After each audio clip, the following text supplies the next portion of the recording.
হে যুবক, তোমাকে আমি বলবো না তুমি যে কোনো একটা ইসলামী দলকে সমর্থন দাও, জামাত, ইসলামী আন্দোলন কিংবা হেফাজতে ইসলাম, কোনোটাকেই তুমি সমর্থন দিও না।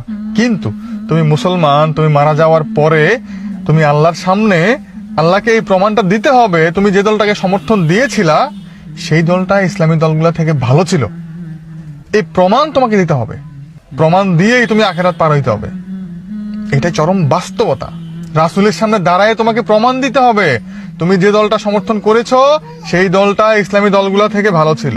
তুমি যে দলের ইশারায় টেন্ডারবাজি করছো, চাঁদাবাজি করছো, অন্যের জমি দখল করছো, অন্যের মেয়েকে ধর্ষণ করছো, সেই দলের সঙ্গে তোমার হাসর হবে। এই হিসাবটা করেই তুমি সমর্থন দিবা, যাকে সমর্থন দাও। তোমাকে আল্লাহ যে উদ্দেশ্যে দুনিয়াতে পাঠিয়েছেন তুমি সেই উদ্দেশ্য অনুযায়ী চলছো কিনা বিবেককে একবারই প্রশ্ন করবা। ক্ষমতার জন্য, টাকার জন্য, পাওয়ারের জন্য, মানুষের কাছে নিজেকে ফেমাস বানানোর জন্য, মানুষের কাছে নিজেকে আলোচিত করার জন্য যে কোনো দলকেই তুমি সমর্থন দিলা? তুমি না মুসলিম? তোমার কি কোনো অস্তিত্ব নাই? তোমার জন্য একটা বেষ্টনী আছে না? তুমি কি ছাড়া গরু? না, তুমি মুসলমান, তোমার একটা অস্তিত্ব আছে, তোমার একটা লক্ষ্য আছে। দুনিয়া তোমার লক্ষ্য না।